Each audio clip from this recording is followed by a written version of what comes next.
So we want to welcome you to a conversation. My name is Brian Wallace. I serve on the staff at Pittsburgh Presbytery. And I am Ralph Lowe. I serve on staff as well, Director of Justice Ministries. And we've been working together for about a year Yep. at this point. And we've become pretty tight over the last year. Yes, sir. And one of the things that we thought would be helpful in light of everything that happened in the last week is to have a conversation and really let you listen in. Mm-hmm. We've had similar conversations, but I actually don't know where this one is going to go. But because so much of what we need in this country right now is to improve our levels of understanding of understanding the people that we don't agree with. Mm-hmm. When you have reduced your view of others to what they post on Facebook, you're getting a very bad single-dimensional view of people. Yes. So I want to tell just real briefly a little bit about some of what I've learned over the 39 years that I've been alive. I grew up as an only child in an all-white family. Grew up in the straight-up suburbs. My high school had maybe 10% non-white, maybe 10. That might even be a little generous. But honestly, like growing up, I would describe my parents as being people who did not teach me to be racist. One of my dad's closest friends, actually, the guy who got him a job was an African-American man. And so we interacted with him regularly. There was never in my mind this idea that persons of color were of any less dignity, value, or worth, right? And I'm young enough that like Martin Luther King was a hero in my history books and so all that kind of stuff. But I still grew up super white. Yes, sir. Super white. And then I chose like the whitest college in the world to go to in Grove City College, where people were like, well, what's the diversity like in Grove City? And I was like, well, we got Methodists, Presbyterians, Catholics, fundamentalists, and Pentecostals. Don't forget the Pentecostals. That's right. Which was kind of joking, but was also true, right? That like it was not a very diverse part of town. And then I came to seminary, where I interacted with more people who were African American. Mm-hmm. But even in that setting, we were all still master's level students studying together. Mm-hmm. And so I definitely gained some insight into some of the differences in what it's like to grow up as an African American versus a white person. But then I took a call at a wonderful all-white suburban congregation that I dearly loved and dearly love to this day. But nothing really changed for me. And what I want to say by changed is like it's not like I went around thinking black people are bad, right? What I would say is I just didn't get it. I didn't understand that some of the things that I had grown up with and what I thought was normal about life just wasn't for persons of color. I didn't really learn until I started running a rental business where I was renting camera equipment on the side. Yeah. And I had like this nonstop flow of young African-American men coming to me to rent equipment. Mm-hmm. And I was so confused. Mm-hmm. But why would you drive out to the suburbs? It just seems to go against everything that I knew. Sure. And I had one customer who was a really great guy. But let's just be honest, fit a certain stereotype of a black man. Yeah, you and I have talked about, yes. Right? Yes. Fit a certain stereotype. Yeah. Awesome customer, great guy. And I remember asking him one day, like, man, why do I have all these young African American men coming to me? And one, he looked at me like I was the idiot, right? He gave me this look like, really? Yeah. And he basically said, look, man, like we don't have credit. It's like we don't have credit. When to rent from an online store, you need a credit card. But to get a credit card, you've got to have credit. Right. It's like, we don't have credit. We can't. It's like, you'll take cash, and you just ask me for my gas bill. And like nothing changed in like my core beliefs in that moment. But I suddenly was like, whoa. I had never thought of that. That's right. Had never thought of that. That's right. Right? It never crossed my mind. Yeah. Like, my mom got me a credit card when I was 16. That's right. Because she wanted me to start building credit. Right. And he's like, we don't have that. So that's just one incident where it wasn't like all of a sudden I was like, man, Doran's really human. Yeah. Like, I loved him as much after that story as before. but it totally helped me understand. Sure. It totally is like, oh, wait a minute. Oh, it opened my reality. So I guess my first question for you is, you grew up here. What was it like? So I'm going to start by just specifically talking to your experience that you had when you were renting to young black men who obviously were working and using that equipment for work-related purposes, and unfortunately did not have the credit at the time to go to one of the stores who would take credit, right, and rent equipment. And there are some, and you and I will talk about this at a later time, there's some systems in place that we and I have talked about that we believe allows for that to happen, where young black men and women do not have that credit, where where white men and women do. But specifically to your question about how I grew up here, what it was like for me growing up in Pittsburgh, it was typical for a young black man in the city, in most cities, and I can't exclude Pittsburgh because it was just as difficult here. I know we like to believe that we are the city that loves everyone. We all bleed black and gold, which that may be true, but we have our issues here too when it comes to race, as many other cities. How do I know this, Brian? Yeah. Because I lived it. Yeah. I experienced it. What I want people to understand is, living while black, when you hear that, I think sometimes, and this is me projecting, you think that is just something that we wear as a badge of honor, maybe. That living while black is something you say because you're black and you love being black, which I do, which is the case. But living while black actually means that there's a set of rules, stipulations, oppressions that apply to me each and every day that do not apply to people who are not of color. Okay? We've all heard the stories of being followed by black people being followed around stores when they go into a department store, or people asking for some form of ID when you walk into a dealership to buy a car without even asking do they want to see a car, and things of that nature. And all that is very true, and we can have a conversation about that at some other time. But what's important to note here, and I think it was very prevalent in your story, is this sense of worth. You talked about this identity you had with people of color as there was never a sense of worth in your world. There was never a sense of, I am worth this, and they are worth this by whatever degree in your life. And your actions spoke to that, I think. And just by the conversation you and I have had, your actions spoke to that. They weren't, in your opinion, demeaning of people of color.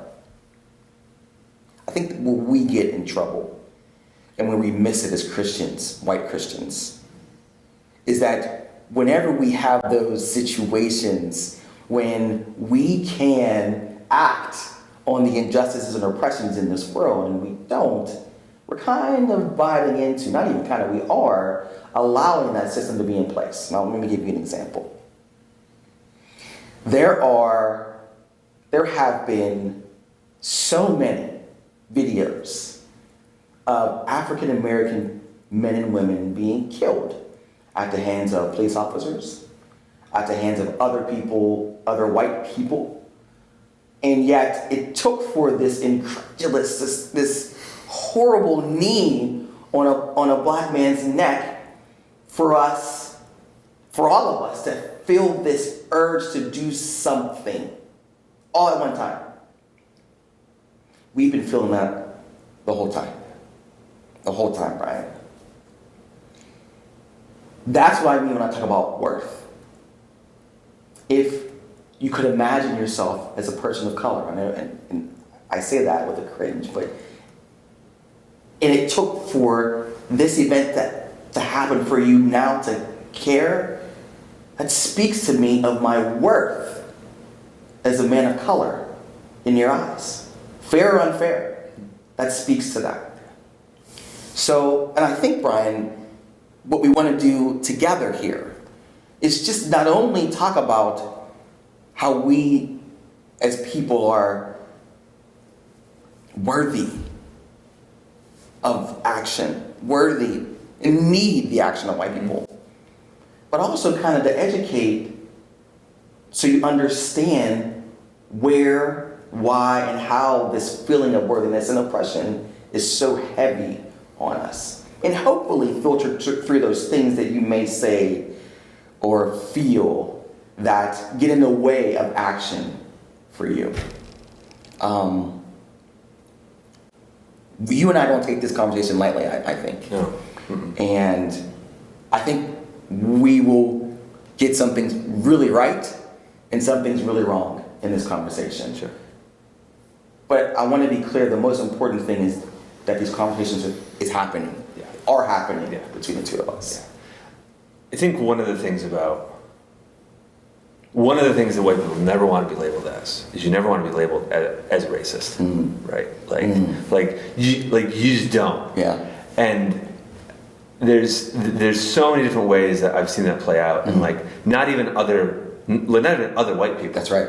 Like just myself. Just yourself. Yes. Like, oh shoot, does that sound racist? Yes. Right. Yes. Or oh shoot, is this racist? Yes. So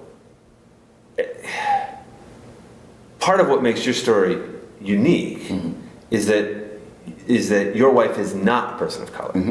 That's right. So in some ways you've therefore had to kind of live in this dual world. I have, yeah. What's that been like for you? So it's funny because We should say your wife's amazing. My wife, right? Thank you. My wife is amazing. Like, let's get that out there. Let's get that out there. Because you know Kelly's going to listen. We're both going to hear it. That's okay. right. So Kelly's amazing. Okay, Kelly's amazing. She's wonderful. Yeah. She's wonderful. She's a school teacher in the city, and she's the best school teacher there is in the city. So the question that you asked me is, how is that with that role between a husband of a person that is white, a woman that is white, and living in this city as a black man. And it's funny you bring that up because my wife and I talk about this, and our experiences as a couple in this city alone have been just unbelievable at some points. When we tell stories about experience, with Brian I talked about in our introduction, if you watched it, our experiences allow for my wife to articulate to her other white friends those experiences because she's married to a man of color, and then she has children of color.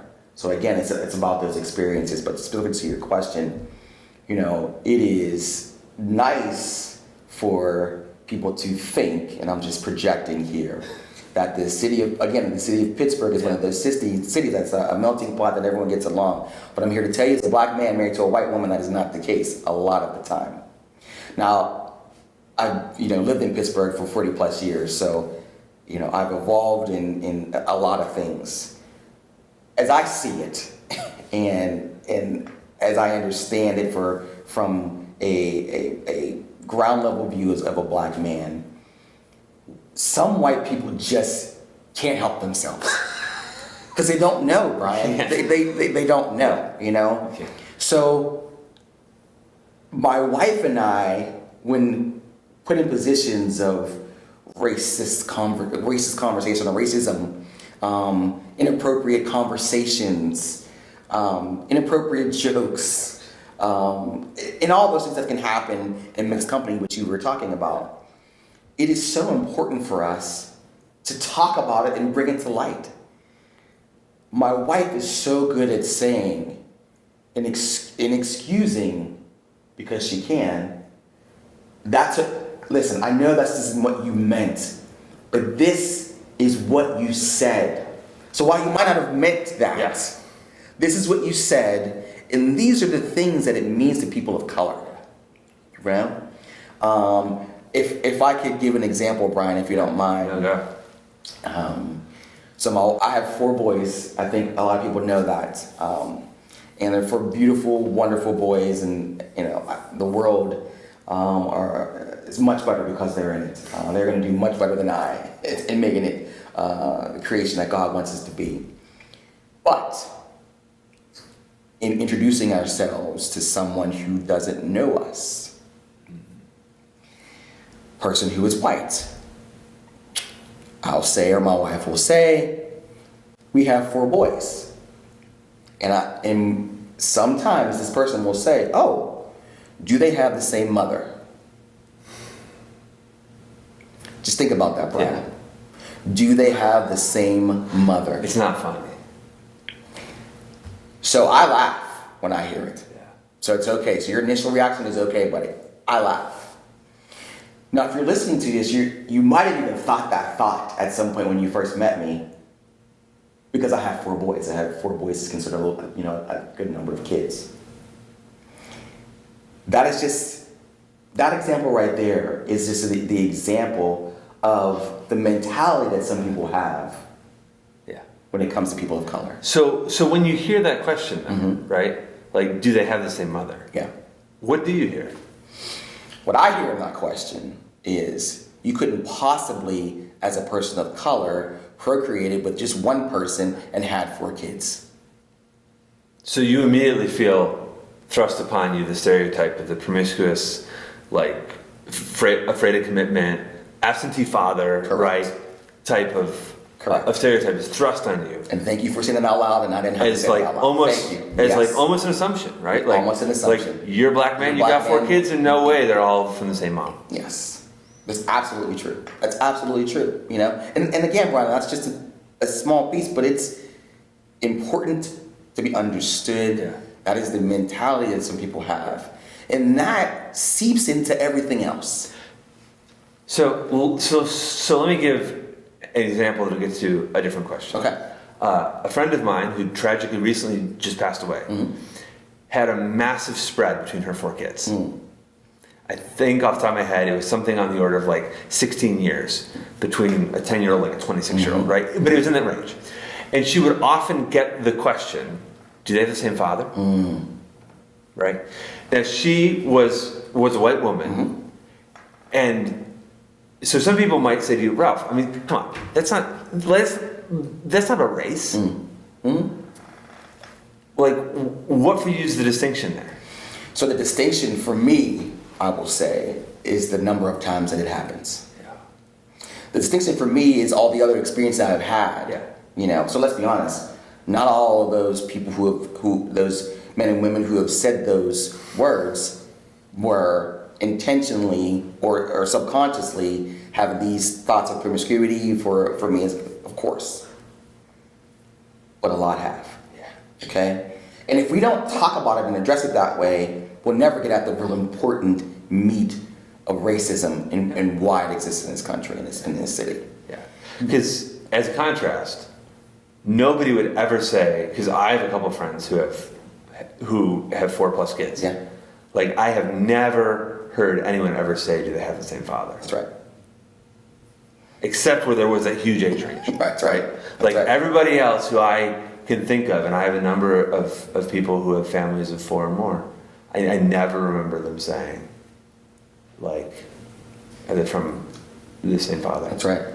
So that brings up for me like something else. Yeah. I remember right after we started working, I was telling you a story about where I met a person of color as a client of mine in the parking lot of Comfort Inn off Route 28 at like 9:30 at night. Yes. Right? Yes. And so I roll in, and he rolls in, and let's be honest, the music's going, it's loud, right?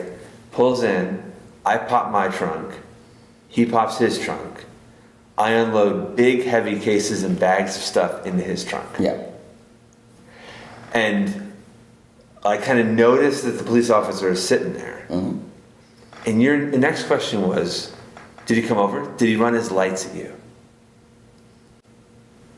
I remember being like, no. Yeah. Like, no, he didn't. No. Yeah. Right? And like the one other time was actually in the Home Depot parking lot in East Liberty, a similar scene. Yeah. This time a white client, right? Where I like saw the police the police officer look over, immediately saw those two white guys, and it was not. But you said that. Yeah. Did he come up? I did. No. I did. Like, why would he? Yeah. That didn't even cross my mind. Yeah.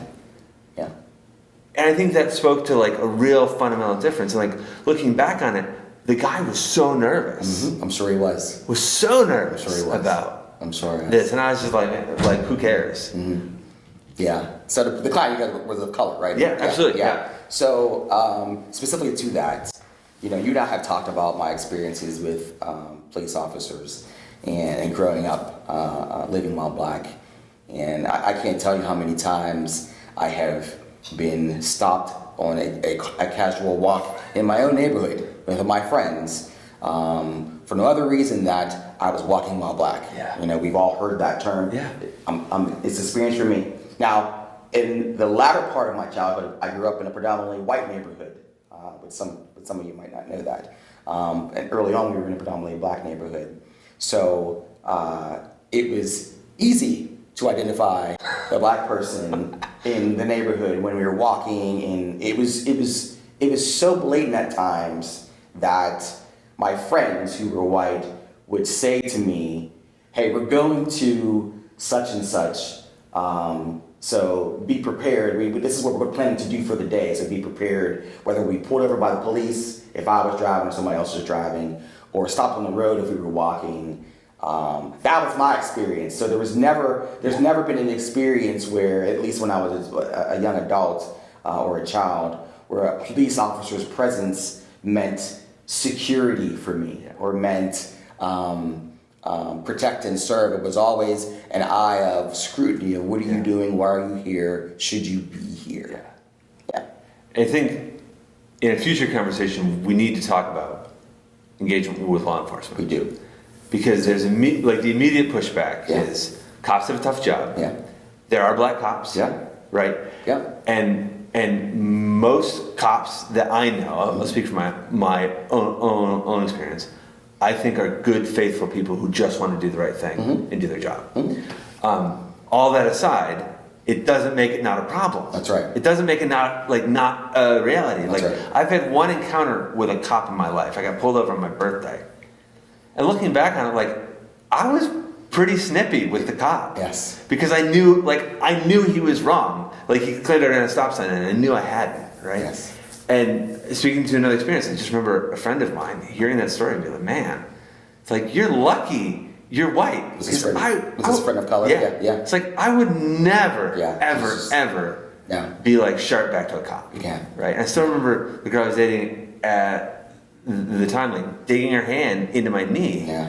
Trying to get me to shut up. Yeah. And I just wouldn't let it go because I knew I hadn't done anything wrong. Yeah.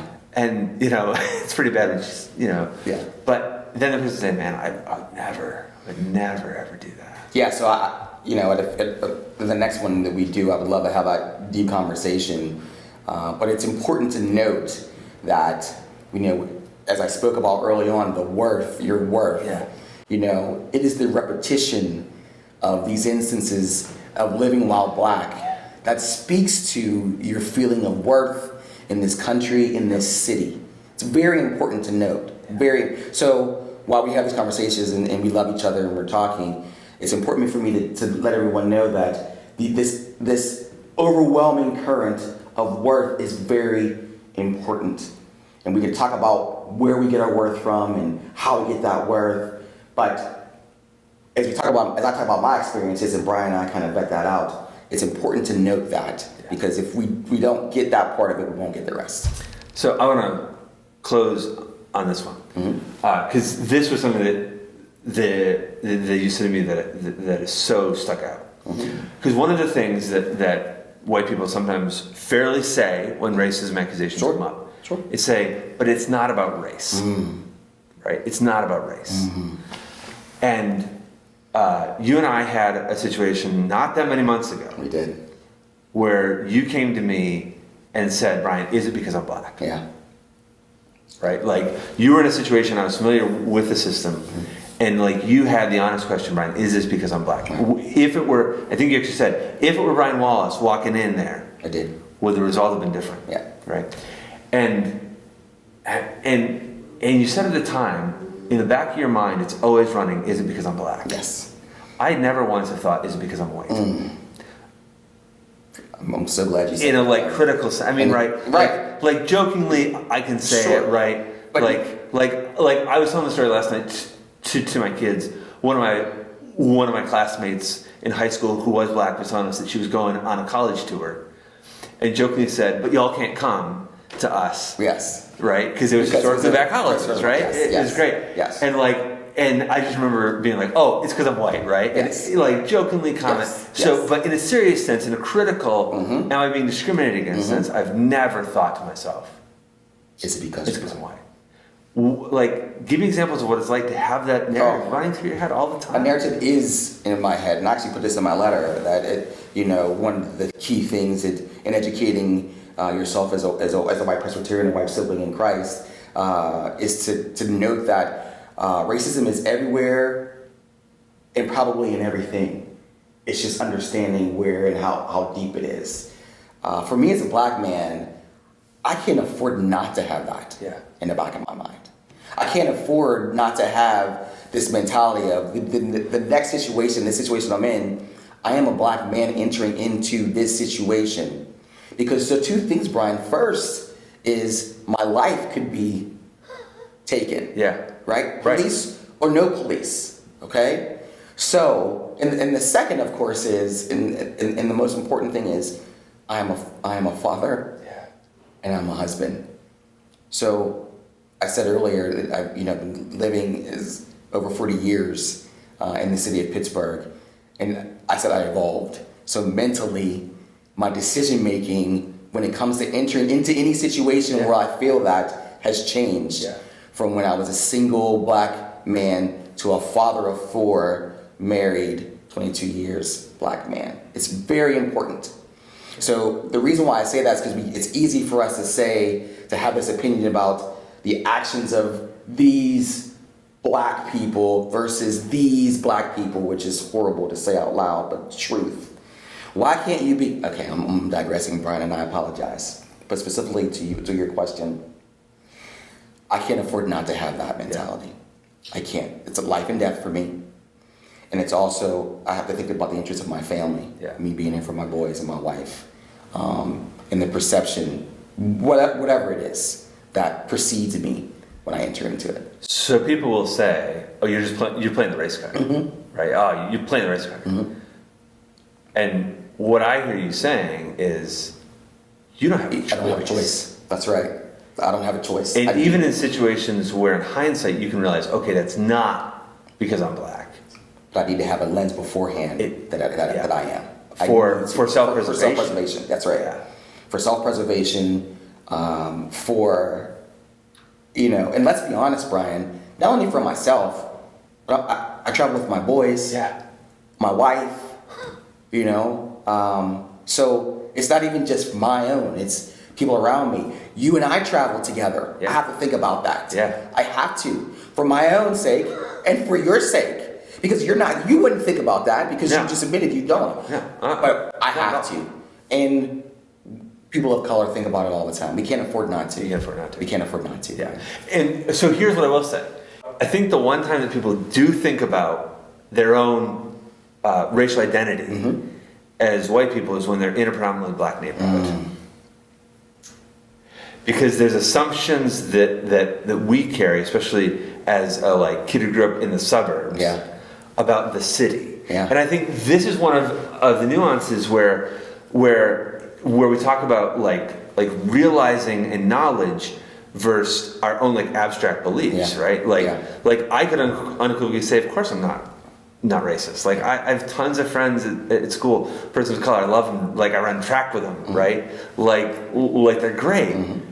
But yet I have assumptions about the areas that other black people live. Yes, and you go in a seminary probably had. So coming from Grove City College, which is in the middle of nowhere, practically speaking, and coming to live in East Liberty, in a little segment of East Liberty, it's important to note that. But also to realize that was 2003 to 2006, not East Liberty today, which is different.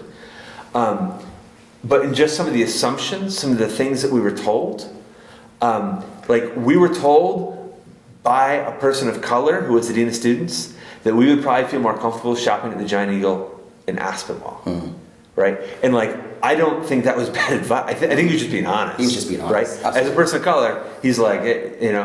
And I remember talking to people at the church I served for Field Ed about, you know, well, do you live on campus? Yeah. Oh, so you live in the city? And I'd be like, yeah, right. I mean, like, I never once.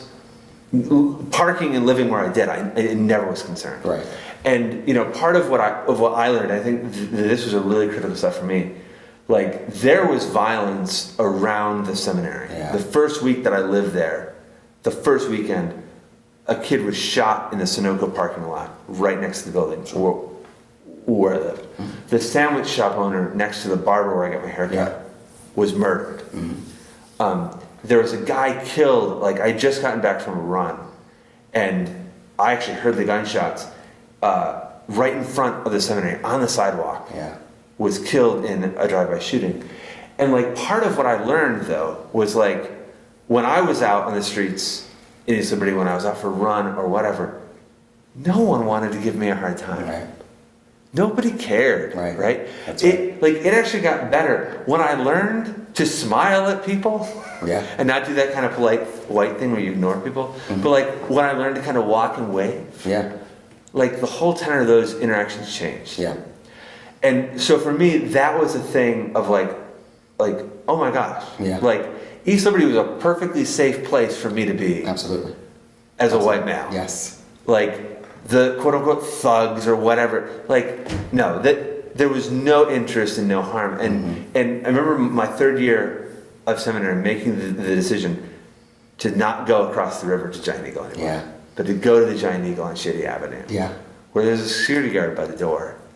And often, I was one of the fewer white people in that store. Unfortunately, Brian, that's wonderful, and I hear that sentiment a lot from white people who are in predominantly black neighborhoods or enter into spaces where there's predominantly people of color, and unfortunately that's not the case for black people when we enter spaces, right? It's always there. It's always there, and it is always there because of the experience we've had over and over and over and over and over again.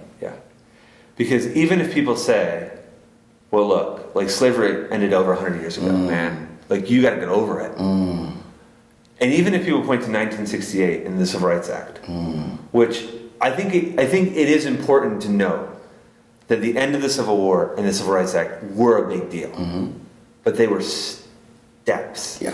Right? Just because the Civil Rights Act happened. That's right. Doesn't mean the reason the Civil Rights Act had to happen was still there. That's right, Brian. That's right. There's still laws, even from the civil rights era, that were supposed to be implemented that have not been implemented. You know that as well. Redlining. I mean, like, the more I've learned about redlining, it is, which is a whole other thing about housing and things like that. Correct. But like realizing that redlining was legal, and for those who are listening, redlining was basically a system that was used to assess housing value, and one of the factors was the racial composition of the neighborhood. That's correct. That's a really simple. So very simply, they would draw a red line in between where the black neighborhoods and the white neighborhoods, now the suburbs, by the way, and that line meant a lot. How banking would hand out loans. I mean, simply put, you couldn't get an FHA loan. That's right. Which is the loan for so many low and middle income people. FHA is the only option to homeownership. That's right. And homeownership is the pathway in this country. Like when I learned about redlining, I realized that was legal for years after 1968. And still happens even in subtle ways. I mean, very much so. One of my white colleagues said we should do a study on how many black families it takes to get the housing values to drop in a neighborhood. And she was not being terse or racist. She was wondering, is there actually a researchable level where if too many black families move into 100, houses, at what point is the housing, like, these are things that in my mind I'm like, man, like, never crossed my mind. Brian, I got to tell you, and unfortunately, I mean, and this is something really recently that you started to look at, not recently, but in your education, right? And I didn't even know. And I think it's going to take those kind of steps for us to progress Yeah. into what we need to progress into, which is just being anti-racist. Yeah. And then maybe next time when we speak again, we can talk about that word racist Yeah. and kind of dive deep Yeah. into what that means when you hear it, Yeah. and then when I hear it. Yes. And how we can maybe Racist, allow racism. people, yes, and how we can get people to move past how they may feel when they hear those two terms together. So Yeah. it's just been great. Thank you. Thank you. And thank you guys for listening. I really Thank you. appreciate it.